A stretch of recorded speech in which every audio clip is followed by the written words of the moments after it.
যুক্তরাষ্ট্র যদি তেহরানে হামলা চালায় তবে তা শুধু দ্বিপাক্ষিক সংঘাতে সীমাবদ্ধ থাকবে না, পুরো অঞ্চল জুড়ে যুদ্ধ ছড়িয়ে পড়বে বলে সতর্ক করেছেন ইরানের সর্বোচ্চ নেতা আয়াতুল্লাহ আল খামেনি। কিউব হোল্ডিংসের গল্পে সেই রেখাটি আঁকা হয়েছিল আজ থেকে 1 যুগ আগে। নকশাই আমাদের ভাষা। Cube holdings limited. যুক্তরাষ্ট্রের সঙ্গে চলমান রাজনৈতিক ও সামরিক উত্তেজনা এবং একাধিক যুদ্ধ মহড়ার প্রেক্ষাপটেই এই হুঁশিয়ারি দেন খামেনি। রোববার ইরানের আধা সরকারি সংবাদ সংস্থা তাসনিম নিউজ আয়াতুল্লাহ আল খামেনির এই বক্তব্য প্রকাশ করে। ৮৬ বছর বয়সী খামেনি বলেন, আমেরিকানদের জানা উচিত তারা যদি যুদ্ধ শুরু করে তাহলে এবার এটি হবে একটি আঞ্চলিক যুদ্ধ। বিশ্লেষকদের মতে এটি এখন পর্যন্ত তার সবচেয়ে সরাসরি এবং কঠোর হুমকি।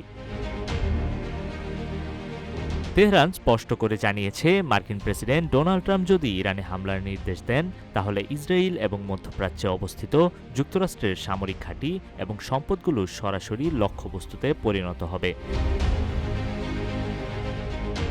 খামেনির হুঁশিয়ারির আগের দিনই ট্রাম্প দাবি করেছিলেন ইরান নাকি ওয়াশিংটনের সঙ্গে গুরুত্ব সহকারে আলোচনা করছে।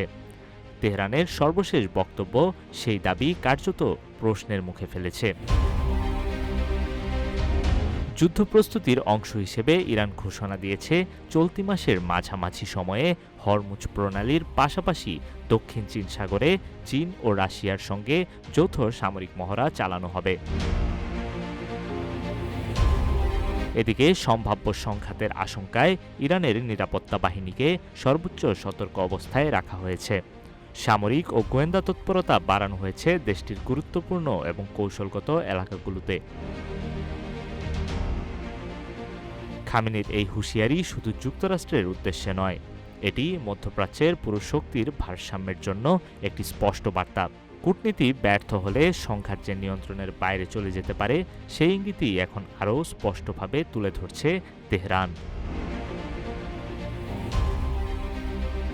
নিউজ ডেস্ক, রূপালী বাংলাদেশ।